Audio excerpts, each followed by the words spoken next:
Hello, everyone. You probably already know this, but my name is Hashemi. I'm a content creator for Jetset Times, and welcome back to Deep Dive, the show where we dive into topics in the travel industry. Today is a very special episode, and one I'm personally really excited about because we're talking all about graffiti and street art. I'm incredibly excited to introduce Jeff Stirewalt, who is the founder of Brooklyn Unplugged Tours. His company shows people the true faces of Brooklyn through its rich diversity, culture, people, basically everything you need to know. But they do one tour solely based on graffiti and street art, its purpose, its history, all that. So I thought, who better to bring on than Jeff? So Jeff, thank you so much for being with me here today, and I can't wait to hear what you have to say. Thank you so much for having me.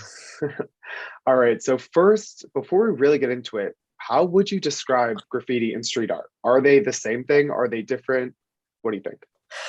This seems like a subject that I think it probably comes off as kind of mysterious. Most people probably don't know too much about it. What I would say is that the most original and most common form that's just kind of sprayed anywhere you go, that's called graffiti writing. When people go and they make up a nickname for themselves, that's called their tag, and they spray that. That makes up like probably 98% of all urban art or all spray paint that's in the street. That just consists simply, I guess, in a nutshell, of someone going and spraying their name. And the purpose is mainly so other people who do it will see it. Street art is anything else, basically. So if someone wants to paint a picture, or they want to put design their art onto a paper and attach it with glue, it's called a wheat paste. That's pretty common. So graffiti and street art, I guess, in summary, they're not exactly the same, but very similar to each other. And, almost like brothers, you could say. Yeah, you could say that. Okay. I feel like street art and graffiti have become so much popular in recent years. How have you seen it evolved and shift more of like into a subculture, into like this like mainstream art form? Yeah, it's definitely become more popular and attracting a lot more people that are interested to some degree or other. Well, I would say the last few years it has achieved this higher amount of popularity, and that's mainly when I've been doing this. I think it's more like, if you're going to look at it over the last like 10, 20, 30 years, that it's like dramatically increased in popularity. So what I can say is the last few years, I can see a lot of people being interested. Does it ever have underlying messages, like does it deal with politics or social issues? I feel like so many art forms do that. Does graffiti and street art kind of have that similarness? It's totally wide open what someone can do with street art. Anything they want to express. And so some of it, people have a message, social message, or something political. So there certainly is a lot of that. And I guess, therefore, it would make up some market share of all the street art out there. And just from as simple as someone just spraying a message, just crudely, and you don't really have to be even some type of you don't have to have any real experience to do that. Anyone can just like take a can and go spray whatever they want. To more sophisticated presentations, pictures, and designs. That the person that did it didn't just come out of the blue. It's someone who is an artist who's been working at it for some time with experience. So many people still kind of see graffiti and street art tied to like vandalism and gangs. What's your opinion on that? A couple things about that. One is that graffiti writing, that original form where people are spraying their tag with the can, the main way of doing that is without permission, and they're doing that on purpose. So that is vandalism.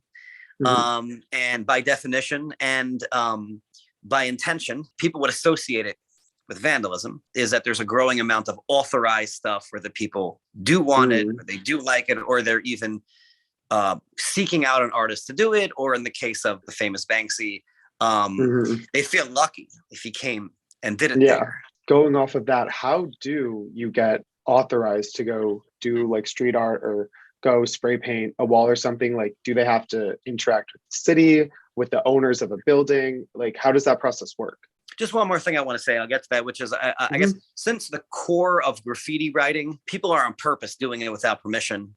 And maybe I'm going on a limb, but I would say that, because I'm not a graffiti writer myself, but the thrill and the boldness And the kind of outlaw nature of it is that they like the fact that it's not allowed. So they Yeah. might not even want it to be all just universally allowed per se. Yeah. Some of them, it's going to be a variety of opinions. So there will always continue to be a lot of unauthorized stuff. Just from hearing what you're saying, you could say almost that part of the artistic process and part of the thrill comes from the unauthorization. And then sometimes people do go get authorized. Yeah. So I guess in summary, there's always going to be some of both. Yeah. And the majority is still always going to be unauthorized. But there's a growing amount of the authorized kind. Now, the question about how do you get permission? So that's going to vary based on where you are. But I'd say in most places, it is illegal to do it without permission. And they do like send police on patrols to stop people from doing that. Therefore, you need to obtain the permission from someone. And it seems like overall probably just about anywhere, but I guess, Western world, Europe, or the US, it's very common that it's municipal, like that it has to be authorized by a local municipal government, or other cases where the property owner themselves that has to allow, one of those two. And it can vary in the US. There are some cities where it's regulated as much, like even if the property owner wants it, they themselves need to submit like an application or a proposal to the city government about how it's going to look or whatever. So that's probably the most regulated you could have in the US. And the least regulated would be like here in New York, where you just talk to the person in charge of the property, manager, tenant, owner, whatever, and they say yes for New York City. And then you can do it. It's not regulated. I mean, they send lots of police to stop you from doing it without the owner's permission. So the local city government spends plenty of resources on it. Like they do have policies about it, but it's just once there's permission from the property owner, then the city government's not involved anymore. Their realm is just stopping it's called bombing when you don't have permission, just stopping the unauthorized stuff.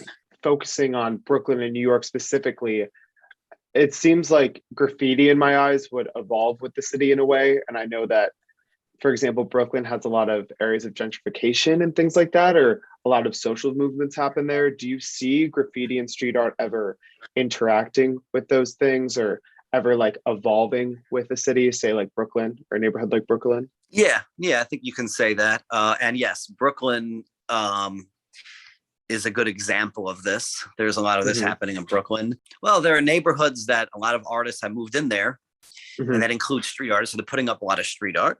Those areas are attracting people that are interested in checking out the art. When those people are coming, that's going to cause more street artists to put their stuff, so it will be seen. And then some of it will be political or the social message. And then, gentrification is a factor as well, because one is that there being like nice, well-organized murals in an area makes the area more appealing. So that's one factor for the gentrification.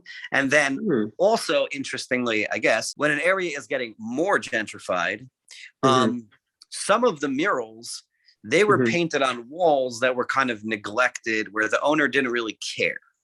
It didn't have much value. So the owner said, sure, go ahead and make the mural. But with more advanced gentrification, properties becoming more valuable. Now they want to put a shop there, or they want to tear it down. So a lot of murals were lost in the last few years. Wow, really? Especially in the most like gentrified, artsy neighborhood of Williamsburg specifically. There were like some really good murals that I think probably they don't exist anymore, but before they probably would have almost been one of the icons of the area. Really? And so they probably were, in a way, there are a lot of factors. Gentrification is very complicated, but in a way, one factor of like part of the gentrification happening, even like part of what was drawing it there. But then it kind of became a victim of that itself, because then they went and tore down those buildings and the murals are gone. So it's almost like gentrification increases or helps out street art and graffiti to a certain extent, and then it like hurts it at the end. if I'm gauging what you're saying. That was kind of what seemed to be the case. Yeah. Yeah. And then you just kind of talked about how like murals get destroyed and things with like different buildings and stuff.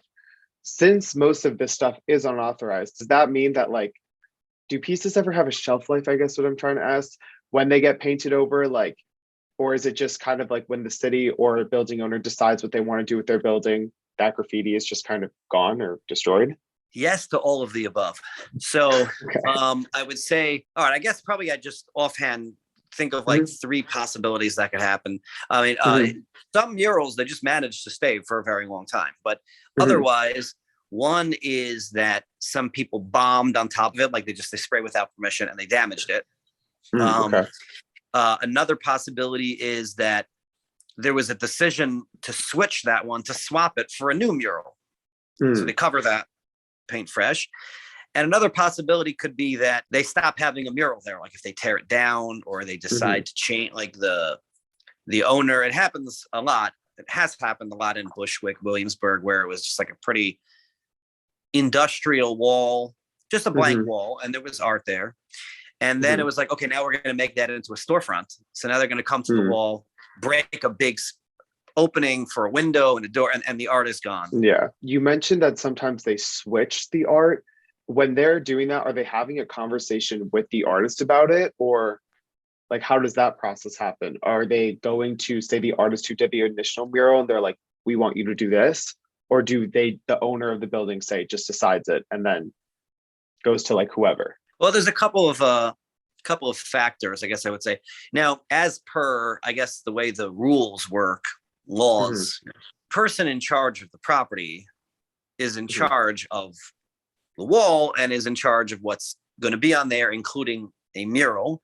So if a mural is being changed in an organized way, there Mhm. are, say, two possibilities. One is that the person in charge of the property had allowed the initial artist or brought them, and now they're saying, okay, we're going to change it, or they feel like changing it, and they're gonna. I mean, they could ask the same person to come back, Mhm. or they could bring someone else, or just somebody else came and said, oh, look, that mural has been here for like 2 years. Can I have a turn? No, I'm sorry. It's just so interesting to think about all the different like ways of communication or ways that street art is changing. Like in some ways it's so organized, and in some ways it's just not haphazard, but people just come and like decide they want to like improve on this art or change this art. It's such a like precarious kind of industry environment, which I think is so cool. Definitely precarious, because you never know what will happen when the art is, literally on display outside, Hmm. unprotected. Hmm. And a lot of people have interests in putting their thing or Hmm. ruining it or spraying something else. Usually a mural, when it's painted, the person in charge doesn't change or anything. Usually it could remain for a while. Hmm. Um, there's some likelihood that people will ruin it. But so getting back to the organized way of changing it, the other possibility is that the owner of the property doesn't make the like day-to-day decisions about the mural, but rather it's part of a project or collective, and Hmm. the owner has allowed someone to be in charge of organizing it. Someone who their role is just the art. There are a few of these around the city, few most major ones where Hmm. there's one organizer that oversees like more than about 40 or 50 murals. So in all those cases, Oh, wow. mostly they asked the property owner if it's okay. And in some cases, the property owner might have come to them. And then the Hmm. property owner is not really involved in the decision making. They've just given a open permission to the organizer, A green and the light. organizer deals with the artists and the supplies and the logistics. Hmm. Okay. And then those art projects, almost always they change them over time. Usually they have a system generally for how long something will remain, and then give somebody else a turn or put up something Hmm. fresh. So it's almost like a little collective of artists and like people. That's so interesting. So obviously there's Banksy, who's this like infamous person. And I'm wondering that like he's become a household name almost for his anonymity instead of Mm-hmm. like his art itself. So Do a lot of artists want to follow that? Like, do they want to be known? Do they want to stay unknown? Like, what's the common trend there? One of the factors around Banksy is the fact that he has a secret identity. He is anonymous. And it makes it mysterious. I think most artists would like to get as much recognition as possible. You know, for example, Banksy has a huge amount of recognition. People just don't know his real name. Like his artist persona has tons of recognition. So I think almost any artist would want their persona to have maximum amount of recognition. Anybody that's spraying mostly like illegally, they just not to get caught. They can't really publicize themselves. They have to be secretive. That's mainly the graffiti writers that are doing the tags.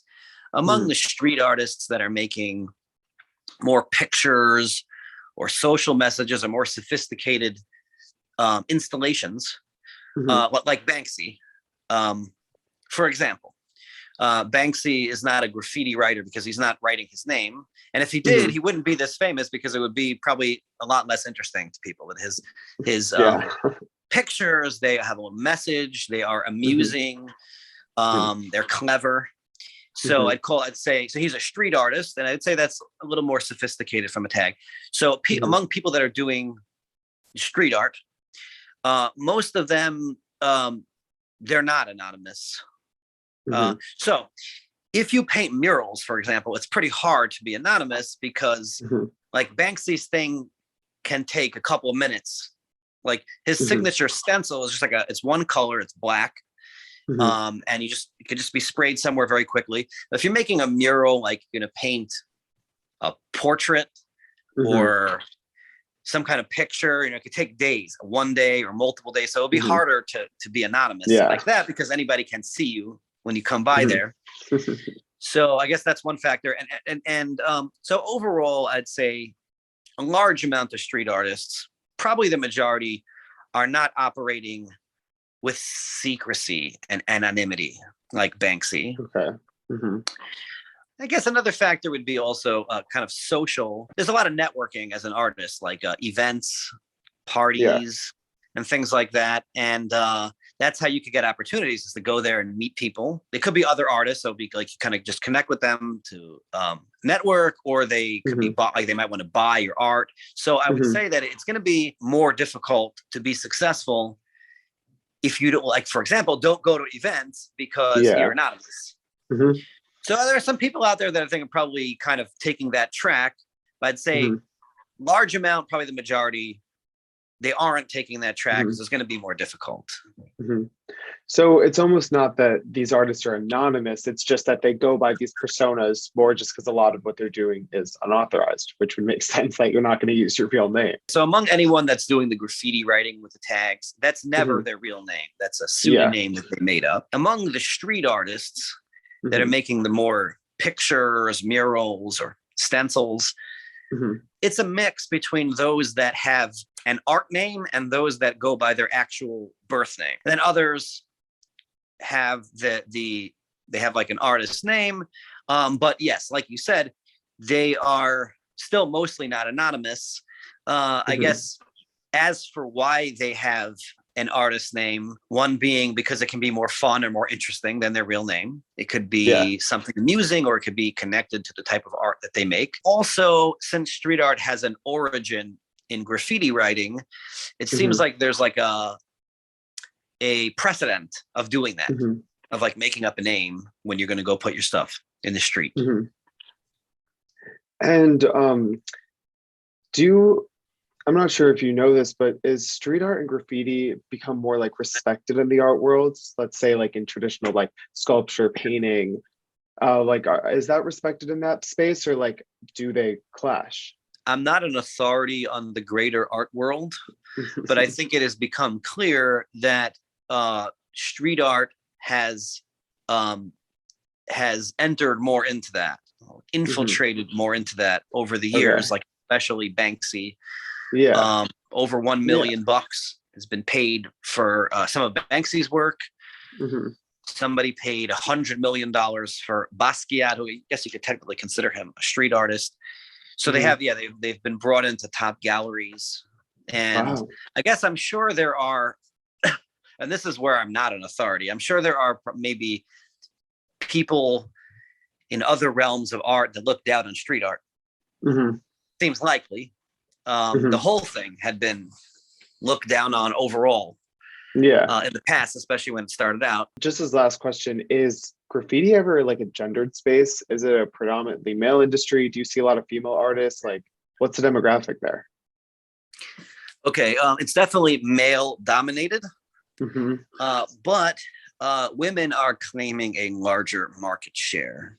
Mm-hmm. Now, the original graffiti writing that all this started with, kids Mm-hmm. making their tags around New York City, that was 98% male. It still is mostly men doing that. Mm-hmm. But with street art, it's like limitless what you can do. Kind of materials you want to use, or where you want to put your art, Mm-hmm. your audience. In recent times, last few years, there are a lot of women out there. And my understanding is that it's difficult for them Mm-hmm. entering this territory that's been male dominated. And also I would venture to say that, especially that original graffiti writing was like pretty macho type of culture and atmosphere. Yeah, they definitely have challenges they're overcoming, but it is Mm-hmm. growing for them. Mm-hmm. And then just finally, like, what's your favorite thing about street art and graffiti? Like, do you have one? Let's see. Well, I know that might be a loaded question, but it's fun. Mm-hmm. There's always something new and interesting to see. You could always go out there and there's something new for you to see, just waiting somewhere in the street. Yeah. You don't have to go far. Mm-hmm. I mean, that does seem pretty exciting to just like walk around your neighborhood and there might be a new mural here or like a new tag here that you just like never really know what to expect. Yeah, precisely. Yeah. Thank you so much for coming here and talking to me. This was actually so interesting and I just loved everything you had to say about this entire industry that I'm slowly learning a lot about. All right, well, Jeff, thank you so much. And to everyone watching, thank you so much for watching. This was our episode on graffiti and street art, and tune in next time for whatever we talk about and dive into.